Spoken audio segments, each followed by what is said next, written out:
Hello, and welcome to another episode of Adventures in .NET. I'm Sean Clabo, your host, and with me today, co-host Mark Miller. I did it. You did it. I'm here, man. That's what you did? Yes, I showed up, man. I've been waiting here all week for you guys to come back. Oh, have you done anything else all week? No, but I figure if I don't close the browser, I'm guaranteed a slot back in the next time. Yeah.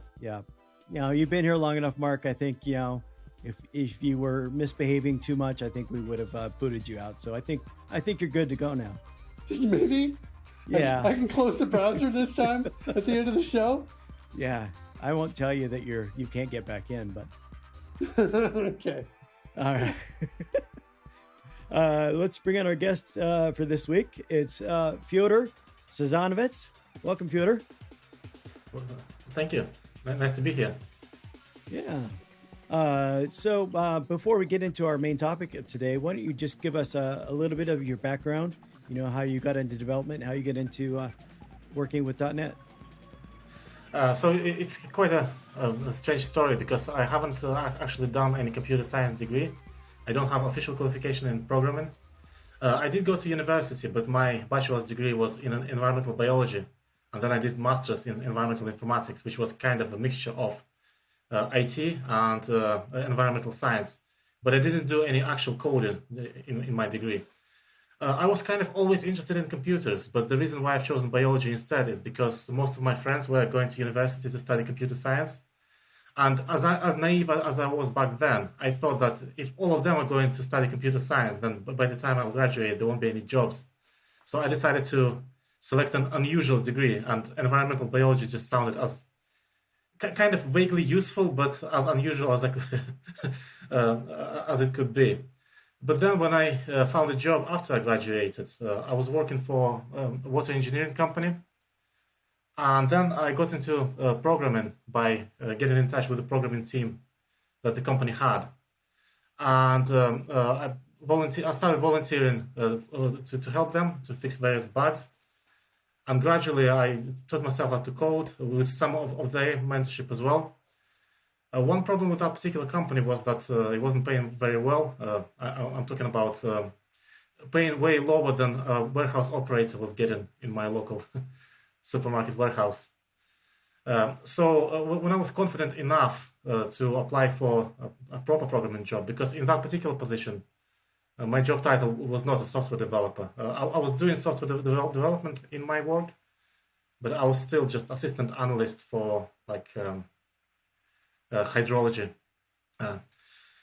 But then when I was confident enough to start applying for other jobs, I did, and I got accepted elsewhere. I got a job with a proper software developer title, and since then just been working as a software developer. Eventually, what I started doing as well is writing a lot of content online. I started my own blog. It's available at scientificprogrammer.net, and started creating content.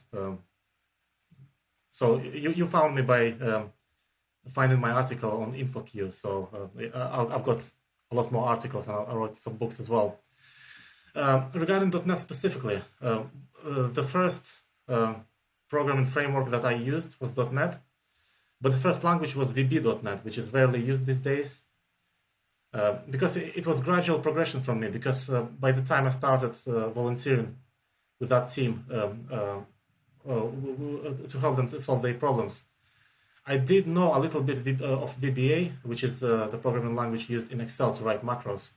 And VB.NET was just a natural progression from that into a proper programming language. And for my second job, I taught myself how to write code in C#, and since then just been doing primarily that. I did work with some other languages as well. So for example, I did write a couple of Android apps in Java. I did use Golang to write some Docker extensions. I did write some front-end code. I used JavaScript, various frameworks and libraries in JavaScript. But .NET until this day remains my main area of expertise.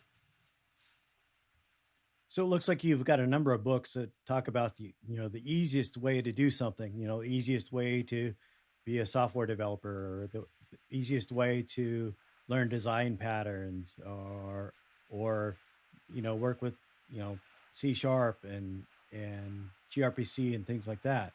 Um, so are most of your books and things like that geared towards somebody that's just getting into being a software developer? So the easiest way to become a software developer is the book that is geared towards somebody who is thinking about becoming a software developer.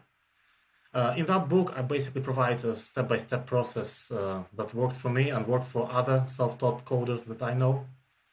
I start the book by telling people the pros and cons of software development, so they can actually decide for themselves whether this career is for them before they even start doing it.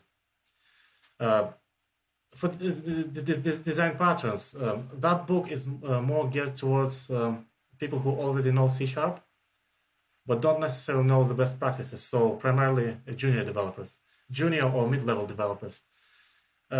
Design patterns is something that the design patterns are used in a lot of places, and it's something that allows you to solve problems very efficiently.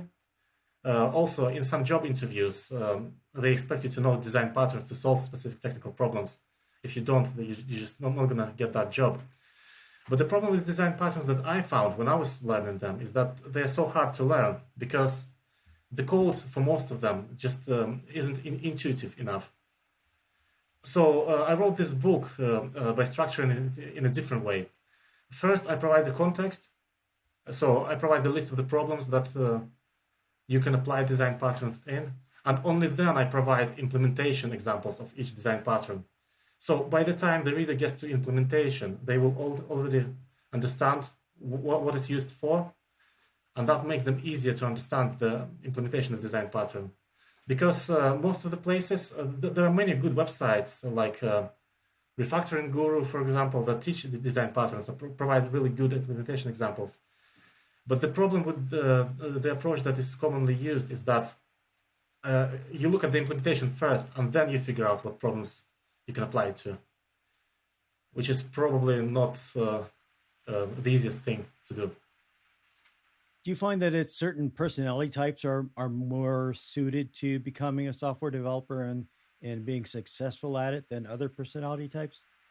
I'm not sure about personality types. So, for example, there's no difference between being introvert and extrovert. I met some introverted software developers. I met some extroverted software developers. Perhaps the only difference is that extroverted software developers tend to move on to management career afterwards. But I've met some really good extroverted developers as well. As I say to people, if you ever enjoyed playing strategy games on computer, then you're probably going to enjoy software development career because the thinking process is very similar. So if you are good at playing strategy games, you may be good at being a software developer, as long as you like it as well. So I would say that software development career is suitable for somebody who likes solving problems and who enjoys technology as well. Yeah, I'd agree with that too. Definitely with the strategy games. I grew up, playing a lot of video games and like Risk and even Dungeons and Dragons and things like that. But I also really enjoyed like puzzles. Like I could never walk past an unfinished jigsaw puzzle without having to put in one or two pieces before I could move on to do something. It's like I just like that challenge, so that works well for me. Yeah, I think I was the same, and most of the developers I know, quite a lot of them are into board games. I did really like solving puzzles when I was a kid. I didn't have many puzzles to solve because I was born in Soviet Union, but any puzzles I could get my hands on, I did enjoy solving. Did you have the Rubik's cube? I did, yes. Yeah, yeah, that was really big. I could never solve it all in my own brain, but it was a fun endeavor. So, all right. So, I think our main topic today is going to be talking about minimal APIs. I think a lot of developers that have been working with .NET for the past number of years might be familiar with creating APIs using controllers, and minimal APIs is kind of a new way of doing the same thing. So, why don't you get us started? What's the first thing to know about minimal APIs? So minimal APIs are relatively recent. They've been out for a couple of years. But since last November's release of .NET 7, they became almost as powerful as controllers. Prior to .NET 7, minimal APIs were available, but there was a very limited range of things you could do with them. You could pretty much write some basic API application with them. Now you can almost do anything with them that you can do with controllers. Maybe 99% of use cases. What are minimal APIs? So with minimal APIs, you bind HTTP endpoints directly to some methods when you register your application request processing middleware. So, for example, if you have a program.cs file, the program class, the entry point of your application, you can then just apply those mappings to the app object before you launch your app. So you don't have to have the separate controller classes. Okay. So you just kind of you set up your routes and things like that within your program.cs. Yes. I imagine for larger applications that could probably get pretty cluttered and a lot of things put into there. So is minimal APIs suited for some applications better than others? Minimal APIs definitely are suited better for smaller applications. If you have an enterprise-grade API with a lot of endpoints, I would say that it's still better to use controllers because it's much easier to manage, because each controller class has a specific set of endpoints associated with a particular entity, for example. So yes, in a real life, let's say banking application with loads of different endpoints, your program.cs will get cluttered very quickly. You will have thousands lines of code in it. There are ways of mitigating that. You can pass your app object to some other file. You can even use several files to do that. You can register your own kind of middleware handlers. But I would say it's probably tidier to do it via controllers still, if your intention is to write many endpoints. So if that's the case, I don't know how many people are always writing just small, simple applications. So, why use minimal APIs at all then, and just stick to one method of doing it? Just always use controllers. Well, it doesn't have to be a tiny application. So if you, for example, have up to 20 endpoints, then minimal APIs are still useful. You can also combine the two. You don't necessarily have to use either or. So for some endpoints, you can use minimal APIs, while for other endpoints, you can use controllers. Let's imagine a scenario where you have a banking app. You have a controller to manage users' data, so it will be you use a controller. You have a separate controller to manage accounts data, or maybe transactions data. And then you have a whole range of other endpoints that don't neatly fit into any categories that can be handled by your minimal APIs. Or you can have things like health check endpoints. ASP.NET does have a separate health check middleware to handle health check requests.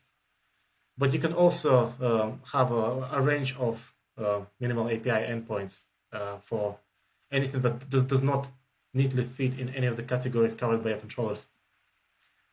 Let's say a webhook. So if your API application expects some webhook from a particular source, then it's only going to be one endpoint for that particular category. So that's a good candidate to be moved into minimal APIs. Yeah, I get that. I guess, if you just want to keep, some basic endpoints that don't do a lot of work, they're just, simple things, you could throw that in as a minimal API. And then for your more complex business logic type endpoints, just throw those into a controller. Is there a lot of differences in the way that you configure minimal API endpoint versus a controller endpoint? You use different syntax, but functionality-wise, it's pretty much the same. Pretty much anything you can do in controllers you can do in minimal APIs. But in minimal APIs, since .NET 7, there are some ways of making it easier. So, for example, you can map your request parameters as an object and just insert that one object into your method that is mapped to the endpoint in the minimal API. You can use dependency injection. Obviously, there's no separate class for minimal API because you just attach it to like a map get or map post, map delete endpoint method. But you can use from service attribute and then just inject anything that you registered in your dependency injection. So the way you do it is different, but what you end up with is similar. I like the syntax of it. I think the syntax, I like the attributes on the parameters. You were just mentioning dependency injection, and I really like that, the from services attribute at the beginning of that parameter to do that. I think it feels like it's really nice and easy to read. Do you, Yes. I guess from the question of like readability and maybe even getting new developers up to speed, and also from the perspective of testing, can you compare minimal API endpoints versus traditional endpoints? Are there areas where one is better than the other in those categories? Readability-wise, definitely minimal APIs win. Because for controllers, you need to know what base class you inherited from. You need to know other things. You need to know how to return parameters. What's the difference between action results, like JSON result, those kind of things. With minimal APIs, framework handles all that for you. So it's a very simple and not very verbose, very concise mapping. I think the idea for minimal APIs came from Node.js because this is how the endpoints are mapped in Node.js. But Node.js came first. So yeah, in terms of how steep the learning curve is, minimal APIs are definitely better, way easier to learn than controllers. In terms of testing, there's not much difference because we don't tend to call the endpoint methods directly when writing unit tests. A good way to do it would be to have some kind of service being injected into it, which contains all the business logic, and you would then execute unit tests against that service, not against the endpoint itself. But to test the actual endpoint, you would normally do some kind of integration test, which and ASP.NET Core allows it to do it. It has some libraries. So you can actually launch integration tests from the same pipeline as unit tests. And because you're calling HTTP endpoint, it doesn't make any difference whether it's on the controller or if it's mapped in program.cs file. Yeah, it doesn't necessarily have to be mapped in program.cs file because you can use separate classes to do that. But the main point is that it uses those get, like map get, map delete, map post, map put, those methods, and it applies them on the app object. Right. So for maintainability of complex systems with a lot of endpoints, traditional endpoints win. For readability and bringing new developers up to speed, minimal API wins. Yes. And it's no difference on testing. No difference on testing, yes. Any other benefits or drawbacks you see when you compare the two? Any benefits or drawbacks? Controllers still have more functionality. I can't remember off the top of my head what functionality is missing in minimal APIs. But it's not as complete as controllers yet, because controllers existed for a very long time, even before .NET became platform independent. When it was Windows-only framework, it still was using controllers. It still had web API in ASP.NET.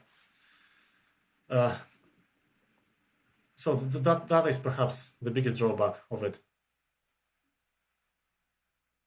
Yeah, I like how, what makes it really readable is that it's using the fluid syntax for the configuration of everything. And, looking at your article, you talk about request filters, things like that, that you can put on an endpoint. How do those work? Request filters allow you to insert request processing pipeline into the endpoint itself, basically. So traditionally, you would have some kind of request processing pipeline in the middleware itself, and then you have some logic in it that decides what endpoints to apply it to, which is not very neat if you deal with controllers. Controllers normally didn't have that functionality unless you implement it yourself manually. But with minimal APIs, there are some delegates that you can attach to your endpoint mappings that will do it on per endpoint basis. For example, you can use it for things like restricting access to specific users. It basically acts as a filter and also as something that modifies a request before it reaches the business logic. So things you might normally just put within the controller, method body to handle something. You can just do this within the fluid syntax of a minimal API. Yes. So previously there were ways to do it all, but you had to do everything yourself. You had to write all the logic manually. But with minimal APIs, it provides you with some delegates that you can attach methods to, and some nice syntax to execute it as well. Okay. So can you also do things like handling file uploads or things like that with a minimal API endpoint? Since version .NET 7, yes, you can. It's a fairly recent feature, only been available since November. Well, it was available before when it was still in preview, but it has been production ready since November 2022. But yes, now you can upload files as well. And you can get access to all the multi-part form data that's coming in. So you can get, like, if you got multiple files, but you also have form data that comes along with it, you can get all that right in your endpoint there. Yes. Nice. Anything else that we haven't covered about minimal APIs that we should let our listeners know about? So you can do dependency injection, as I mentioned before, even though you don't necessarily have to have a separate class for that, because with the recent versions of .NET, you can use dependency injection on per method basis. Is there any performance differences between the two? Or is it just because it's a more lightweight endpoint that's not going to do as much heavy business logic that it's just going to be faster because of that, but not really faster because of the technology behind it? I cannot provide a detailed answer on that, but my guesstimate is that they are better for performance because they have fewer things to load. Because with controllers, you have to load the entire class. It inherits from a base class as well. So I would imagine that performance would be slightly better with minimal APIs, but probably not by a lot. Because most of the things that affect performance with these kind of endpoints is the network itself, things like network latency. Okay, got it. But .NET 7 itself has higher performance than its predecessor. I think what else we wanted to cover today and talk about a little bit is SignalR. I've used SignalR once in an older full framework application that I worked on, and the reason that I needed SignalR for that application is we often had people editing a form where multiple people were in there, making changes at the same time. And rather than doing a locking mechanism where if somebody says, "Hey, I'm going to edit this form," it would lock it, and nobody else could make changes. And then, of course, they would forget to unlock it, whatever. So I didn't want to go that route. So I set up SignalR so that, as people were making changes to this form, they would see any changes that somebody else made. But that was probably .NET 4.7, 4.8 days. I'm sure this thing's a lot different now. So, you know, tell us about SignalR and what its latest and greatest things it can do. So SignalR has been completely rewritten since 2016 when .NET Core became first available. So the version of SignalR that ASP.NET Core uses is very different from the original SignalR that came with .NET Framework. SignalR is an inbuilt library. It's available with ASP.NET Core Framework. You don't need to install any NuGet packages, nothing like that. What it's used for is to enable a real-time two-way communication between the client and the server. So it's a perfect library to build interactive apps with. Things like messaging apps. So if you expect somebody to send you a message, if you expect to see it in real time, things like delivery tracking on the map, because the server will be sending data to the client. So both client and the server communicate with each other, but it's not necessarily happening with the request response model. So with SignalR, there is a persistent connection between the two, and message can travel either way while the connection is available. Client initiates the connection, but once the connection is established, the messages go both ways. Under the hood, it uses one of 3 transport mechanisms. By default, it uses WebSocket. The second best mechanism that it will use if you explicitly configure it, or if it cannot use WebSocket for some reason, is server-sent events. And then, failing that, it uses long polling, because anything supports long polling, but it's not as efficient as either of those 2 mechanisms. With WebSocket, normally the way to program WebSocket would be, it wouldn't be very easy, because what you have to do is disassemble message into bytes and reassemble it on the other end as well. With SignalR, everything works, so the library does everything for you. Everything works as if you are doing RPCs, remote procedure calls. You program the client with some named event triggers, and you program the server with some methods that client can invoke. And the way you write the code is almost as if client is calling server methods directly and vice versa. I wouldn't say it's easy, because nothing in programming is truly easy, but it makes it a lot easier to implement something as complex as a two-way communication between the client and the server. I use it quite a lot. I wrote quite a lot about it. On my website, there are quite a few articles about it. I wrote a book about it because I've been searching for books on the subject, and there weren't any good books available. One that I found was on the framework, on .NET Framework version, which is outdated now. So I wrote my own. Plus, when I was using it myself, when I was learning how to use it, I found that not all documentation covered all the cases that I needed to find out about. So I included those in the book as well. The most interesting project with SignalR that I've been involved in was to get it to control a cluster of IoT devices. It was specific for railway industry. We have this setup where each platform had a device, and those devices were connected to the server hub. The purpose of these devices, there were several purposes, but the main purpose was to make train announcements. So a certain time before train is due to arrive at the platform, the device had to make an announcement. It had to play audio at the platform. And it solved many problems. So, for example, traditionally on the train stations, they will get the actor to record all the station names and then just glue them together into the message.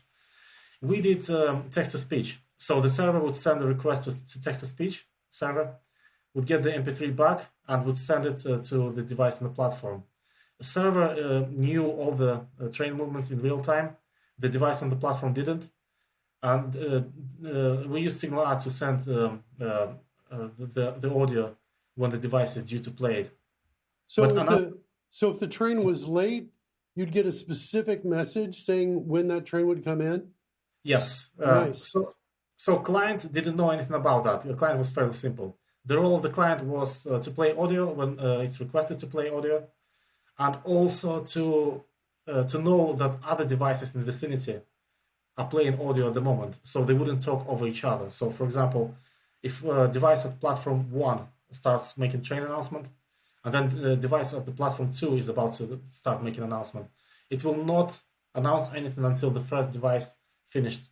That solves another problem, which is common at train stations, especially in England, where it does actually happen. Where you get two different announcements at the same time? Two different announcements, and not only that, but sometimes you're trying to hear the train announcement, and the device that is closest to you is actually talking about something like smoking is not permitted at the station. Oh, wow. We So this solved that is problem.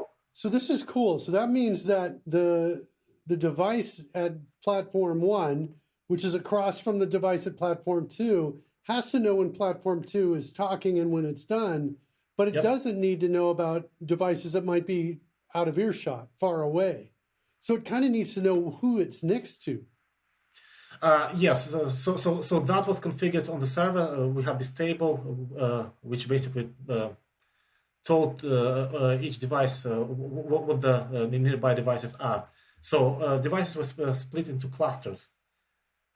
So there was this concept of clusters. So any devices in the cluster are the ones that are located fairly close to each other. Sometimes it is the entire station, sometimes it's sections of the stations. It depends on how big the station is, because some stations are just 4 platforms. Yeah, I In which love case- this.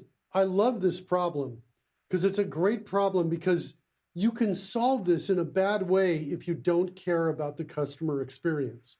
You can Yep. solve it in an easy, fast, bad way, right? But if you care about it, it's trickier, right? Yeah. Like, and also it's interesting too, right? So in order to get good unit testing on this experience, I would imagine that you would have to create kind of a mock of the device to some degree, and this ability for it to check whether other ones are talking or not, right? Whether other ones in the same cluster are there. It was easy enough because .NET Core is a platform independent, OS independent framework. You could actually use that technology on Windows as well, on Windows, on Linux, on any development machine. So you can emulate 2 devices by using software emulation on your machine and test it this way. Of course, we run proper tests as well with proper devices, like when there are 2 devices in the room, if they recognize each other. But yeah, because of OS independent nature of the framework itself, it was fairly easy to test. Yeah, it's a fun project. Yeah, I love it. It was one of my favorite projects that I did. So there's all sorts of different clients that you could be, serving to. You could be a web browser client, IoT client, desktop client, anything like that. Does it require different configurations depending on the different client that you're connecting to the backend server? It doesn't require a different configuration on the server. A server doesn't care about it. It just knows that client is talking to it. But it requires technology-specific library.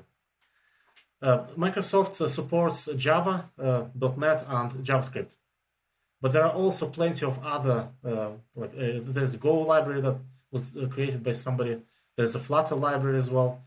Those aren't official libraries, but it's fairly, I wouldn't say easy, but it's not prohibitively difficult to write your own library, to create your own SignalR client. Because the messaging format itself is just a JSON which has specific fields like method name, parameter names, and so on. Yeah, I used SignalR to speak with I guess we call them chat bots that I created for my Twitch stream. And one of the things we were doing is we were rolling dice for the Dungeons and Dragons game. Mm. And so I would make a call from the server that would basically be roll the dice. This is the damage. This is the number of dice. This is the type. And then the chatbot overlay, the overlay would be would roll the dice out in 3D, and if it was like a fire damage, the dice would be on fire, and if it was cold damage, there'd be a winter cloud going. And once the dice stopped rolling, it would then send a SignalR signal back, send a message back, and the bot is written in JavaScript and TypeScript, but it would send a message back to the server, which was written in C#. It said, "Here's the die roll. Here's what all the numbers are." Yep. And that complex part of communicating back and forth was handled, transparently behind the scenes, without me having to learn anything, just by using SignalR. So I really enjoy that experience, right? And the reliability of it is, that code still works, and I haven't touched it in like 2 years. Yeah. So good. You can scale it as well. You can use it in large-scale applications, which I thought at the beginning was impossible, because how can you maintain persistent connection? Especially if you need to send message to a specific client. If you have, let's say, chat application or social network where you need to send a message to a specific client, if you have millions of them. But apparently there are two ways of doing so.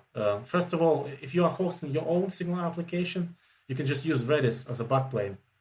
So all the instances of the SignalR hub that you have will communicate with each other. And when the message comes on one instance, and you have to send it to the client connected to another instance, it will still happen as if it's all single hub instance on the server. And the second way is Azure SignalR service, which does quite a lot of stuff for you. So you don't even have to write as much code.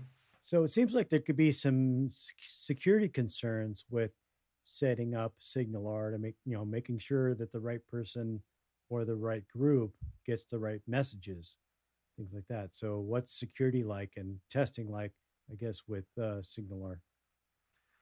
So with SignalR, you can secure your communication by doing standard like OpenID Connect or Auth, any other security protocol that ASP.NET Core supports. And also by choosing specific user, there's a mechanism of identifying them by randomly generated GUID. So that's going to be your client ID.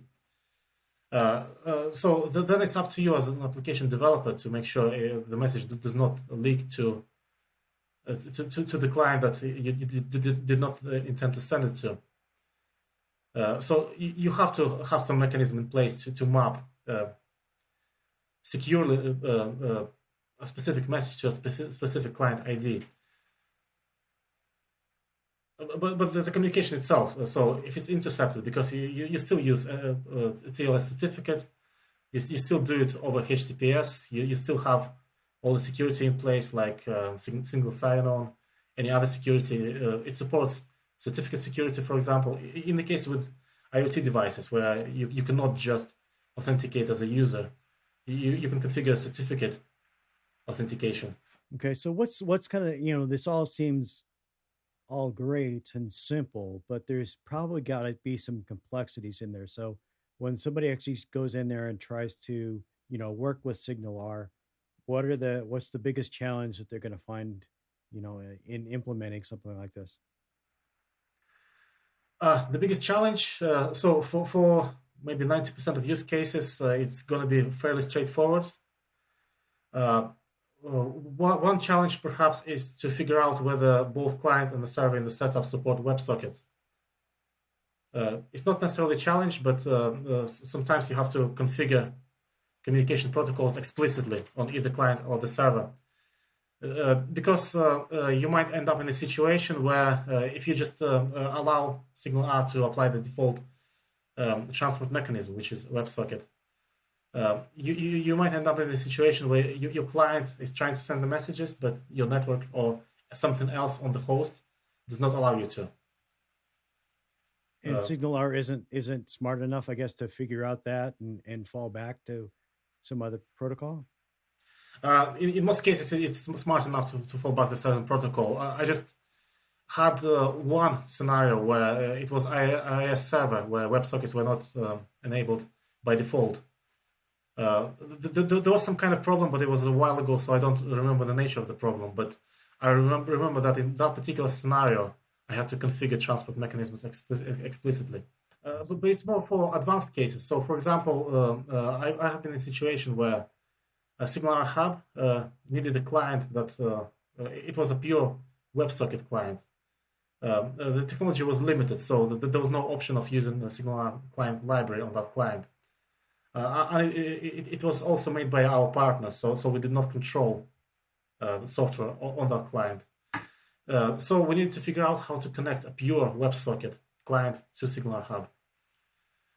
It ended up being relatively simple, but we figured out by just connecting our own client via WebSocket and just capturing the packages that were exchanged. So you have to send some handshake package that SignalR understands before you can connect your pure WebSocket client. I did write an article about it, and it's also covered in my book. Okay. So is there any limitations to SignalR? I mean, can it do things, like streaming rather than just message sending? It can do streaming, yes. I haven't used streaming personally that much because, like for example, with gRPC streaming, the reason why it exists is to send messages from the server or from the client to the server asynchronously. But SignalR does it by default anyway. So in most of the cases, streaming is redundant, but there is both client-initiated stream and server-initiated stream in SignalR available. You can use SignalR to stream videos, stream audios. It's not as good perhaps for streaming just individual objects, individual messages, but streaming can still be very useful in SignalR if you need to receive a series of messages from either client or the server in a very specific order. If there's a particular piece of business logic, because if you send them as individual messages, you trigger one piece of business logic. If you send them as a stream, they all going to come to the same method. So if you need to get the method to capture several messages in a specific order, this is a scenario where streaming will be useful. And is there any sort of limitations or a point at which you have so many people connected to an endpoint that it starts to drag things down? There is a limitation. I can't remember the number of maximum connections off the top of my head. But as I mentioned previously, you can scale it out. You can use either Redis backplane or SignalR service. So basically, there's a limitation of how many active connections you can connect to one server instance. But if you scale it out, then you can have multiple instances. So it's not going to be a problem anymore. Okay, Sorry. so if you're in some sort of a server farm or something like that, then you need to make sure that they're all, communicating with each other and know what messages have been sent or messages that are coming in. You can use some sort of a backplane or something like that. Yes, so if you host it yourself, you would use something like a Redis backplane. It's a technology supported by SignalR out of the box. So Redis is going to be used as a backplane to exchange the data between the instances of your server-side SignalR hub. So as I mentioned previously, for example, if you have a chat application, if it's a huge chat application with 1 million users or so on, if one user that is connected to one instance of the hub is trying to send a message to a user connected to another instance, the SignalR backplane will know about it. It will send. It will know which specific SignalR clients are connected to which instances of the hub, and it will redirect the message to that specific instance of the hub, and it will work exactly the same way as if you only had one hub instance. Oh, cool. I guess we're running towards the end of our time here. Is there any last few things that you wanted to throw out there and talk about before we move on to picks? Well, one technology that I've been using quite a lot as well is gRPC, and gRPC is the first citizen in .NET. It's been like that since .NET 3, if I remember correctly. And one cool feature that has been added to gRPC functionality in .NET 7 is JSON transcoding. Because previously, if you needed to create endpoints for gRPC and for REST API, what you had to do is create two separate endpoints. With gRPC JSON transcoding, what you can do is just apply a couple of config files, and your gRPC endpoint can be used as a REST API endpoint as well. So you don't have to write as much code, but you will be able to access it from a Swagger page. You will be able to just send standard HTTP requests to that endpoint. And you will also be able to access it from the browser, because gRPC is not available from the browser unless you apply certain third-party libraries like gRPC Web. Yeah, I would try to work on gRPC for one of my projects about a year ago, and that's one of the limitations that we ran into is we wanted to use it for client server communication, and it just became too much, to get that working. It seemed better suited at that time for server to server communications rather than client to server. So that it sounds like that might have gotten better over the past year. So basically, even though modern browsers support HTTP2, which is required for gRPC, they don't support all HTTP2 features. And some of the features that browsers don't support are actually the features that gRPC needs. So this is the reason why browsers don't yet fully support gRPC. So you have to find ways around it. But with JSON transcoding, you don't have to use gRPC to access the same endpoints that your other services connect to via gRPC. So for example, in a scenario where you have an application where that you will be accessing from browser via REST API, and you will be accessing from some microservice via gRPC. Previously, you had to write two separate endpoints for that. And with JSON transcoding, you only write one gRPC server implementation, and you will have two endpoints, two for the price of one, essentially. Yeah, I think that covers things pretty good about minimal API, SignalR, a little bit about gRPC. So I guess we should move on to picks then. Mark, Let's do it. Mark, what's your pick? I think I'm going to throw out my own product here, which I manage, but I get it's free, kids. So don't think I'm this is a marketing thing, because we just are releasing a new. It's free. It's sits inside of Visual Studio. The product name is CodeRush, and we just released a new feature that I obsessed over in the creation of, and I think it's really well done. The feature is called Jump Codes, and it allows you to go to any screen with code on it that you can see on your monitor with just the very fewest keystrokes. So you might have multiple monitors with multiple windows of Visual Studio Code windows up, and you just hit a key to invoke it. Wherever you're looking, the code appears. You type in the code that you see, and the carrot's there. Yeah, that's what I'll say. I'll say CodeRush. Go get it, kids, if you're not using it. It's free. I'm not getting any money from this. Are you working on CodeRush AI? I am. That was my second choice. I've been working with OpenAI, and I've been discovering some really interesting things about it. It's really, really interesting, and where it's going is going to get even more interesting. Like today, I said, simplify this method for me.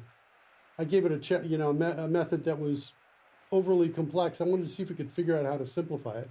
It comes back with a pretty good job. It essentially nailed everything except for it kept the private keyword, which is by default, it's private anyway, so it didn't need that. But I was like, whoa, we're getting right on the edge here of some very cool stuff, right? And I'm actually right now writing, I think I'm working on about 3 or 4 different AI-based features for CodeRush that I'm excited about, super excited about. But I'll blab about those later. Okay. Yeah, I think instead of AI being artificial intelligence, I think it should be like assistant intelligence. It's Sure. kind of helping you out with things, Yeah. Well, I think we did the AI show a while back. I think you weren't here for that, Sean, Yeah, but I we think did, on yeah. that show, I was the guy saying game over for my ultimate prediction, but I did say it's going to get better before it gets worse. It's going to get really good before it gets worse. It'll be like, I think as developers, each developer will be like they're managing a team of developers, right? They'll be able to say, work on this task, work over here, create this for me, do that piece right there. And those little tasks will all be working and maybe communicating with each other and kind of like planting seeds and growing the code while you do whatever you have to do, right? Yep, I think that's that's why where there's we're all going those that's why there's all those job postings for prompt engineers. to. Sure. Well, it's not just prompting though. The thing that is really interesting that I've learned in the work that I've been doing in the exploration is it's also conditioning the response that comes back. Because the response that comes back, might be 80% awesome, like 80% really remarkably awesome and time saving, and maybe 20% what? Like that. And so you can't tell really the AI. You could tell the AI, I don't need the what, but the AI likes to be kind of, it likes to express itself a little bit. It likes to put those things in there. So you kind of need a secondary level. You need the prompting engineering at the beginning, and you need a secondary level at the next stage. And if you're in the middle of a conversation, you need some kind of correction prompt as well, if it goes off, if it strays. Yeah. But I don't want to like take over the picks conversation with all this talk. No. But Just it's exciting. Just so interesting, yeah, and exciting. Yep, definitely. All right, so my pick this week is an application that I use. I just recently started using for managing the softball team that I'm on. I've always played slow pitch softball for about 25 years, things like that. Managed a team for probably 20 years, things like that, and it's always been, trying to keep track of who's coming to the next game and is everybody going to show up? Do I have enough players to put a team out there, or do I need to find substitutes, things like that? So I was looking for something that will help me do that, and I came upon an application called Bench App, and it's really nice because it lets me post when the games are, and then each person is going to get prompted, are you attending, you're not attending, things like that. But it also has a built-in chat, so I don't know if they're using SignalR or anything like that. So but allows all the team to chat to each other, so they can let us know, hey, I'm going to be out because of this reason, I'm on vacation or taking a trip, or something happens or whatever. They can let me know last minute, rather than me just trying to keep track of my email while I'm sitting there at the field going, I still don't have everybody here. So if you work with sports teams, it doesn't have to be softball, it can be any type of sports team, organization, things like that. Check out Bench App. All right, Fyodor, do you have a pick for us? And my pick will be underrated library slash command line tool made by .NET team called ML.NET, which is basically a .NET based tool to train your machine learning models. It supports a wide range of machine learning tasks like binary classification, image classification. Out of the box, you can do supervised and unsupervised learning with it. The best thing about it is that it allows you to learn machine learning as a developer. If you don't have any data science experience at all, it basically just makes the learning curve much gentler. Because to train your model, you don't have to do much. It will select algorithm for you. It will assess several algorithms. It will then select the one that produced the best score, the best fitting model. You can, of course, then go ahead and learn some more things about machine learning. But you can basically start using it just by knowing the most basic things about machine learning and nothing else. Basically, you don't have to be a data scientist. I've been using it quite a lot in my spare time. I've been playing with it quite a lot, and it's just amazing. I'm just surprised it's not used in many more projects that it's used in. I did actually propose to my CTO to use it for anomaly detection.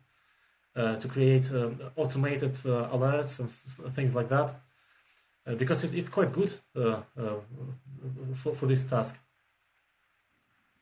And you can't do deep learning with it as well. You can't actually construct neural networks with it as well.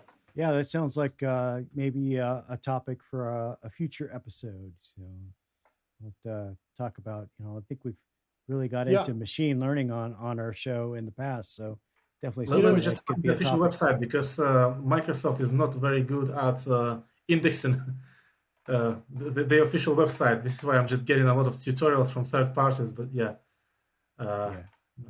Sean, I'm thinking about building my own robot and machine learning it to teach it that it's human like me, so that when the robot overlords come to get me, my machine robot will be on my side, and it'll be like, and until they like maybe hold a mirror up to it, and then it'll look at me like I betrayed it, and it'll come kill me. Sean, it's gonna kill me. No, he's the robot. I'm a human, or no, he's the human. I'm the robot.